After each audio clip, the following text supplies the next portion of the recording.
We are going to start here with the latest developments in that horrific school shooting in Parkland, Florida. We want you to look at the images from an impassioned rally on Saturday where students who survived the massacre spoke out in favor of gun control. One sign reading, as you can see, "Make it stop." Also this morning, we're hearing for the first time from the family who took in the alleged shooter, Nikolas Cruz, after his mother died. They have a searing story to tell about a depressed young man who they say showed no signs of impending violence. All of this as President Trump is weighing in with an incendiary tweet slamming the FBI for missing the signals, accusing the agency of spending too much time on the Russia investigation. A lot of reaction to that this morning. We have team coverage right here. Martha Raddatz and Matthew Dowd standing by. But we begin with ABC's Adrienne Bankert, who's right there on the scene in Parkland. Adrienne, good morning to you. Good morning, Dan. Good morning, Paula. We're here at the memorial, and there is still so much raw emotion here in Parkland. Meanwhile, we're getting new information on the alleged shooter every single day, as you mentioned, including who he was living with and their response to this unthinkable violence. This morning, for the first time, we get a glimpse into what it was like to live with Florida high school shooting suspect Nikolas Cruz, the couple responsible for taking care of him after his mother's death, Kimberly and James Sneed, who tell the Sun-Sentinel, "We had this monster living under our roof and we didn't know," saying he followed house rules to the T. They describe him as depressed and say Cruz went to a therapist just days before the shooting. The night before the massacre seemed like any other.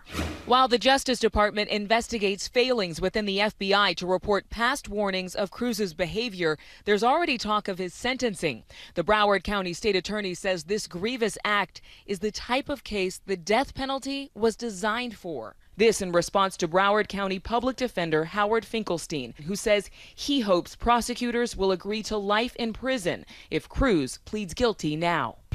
We have a moment here where we can help this community, help these victims begin to pick up and move forward.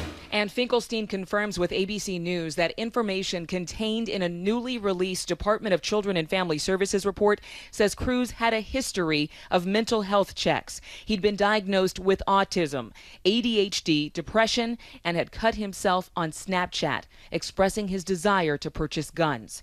This is not a Parkland tragedy, a Coral Springs tragedy. This is a community tragedy.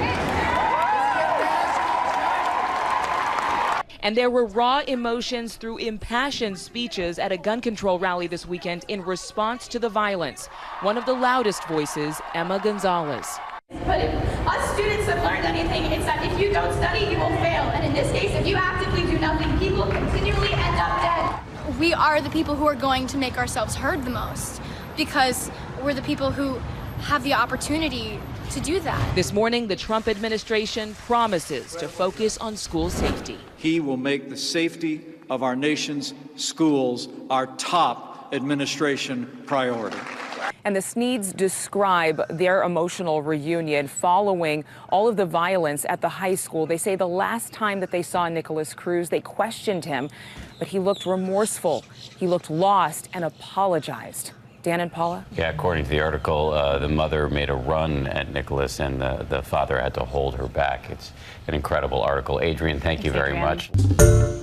Hi, everyone. George Stephanopoulos here. Thanks for checking out the ABC News YouTube channel. If you'd like to get more videos, show highlights, and watch live event coverage, click on the right over here to subscribe to our channel. And don't forget to download the ABC News app for breaking news alerts. Thanks for watching.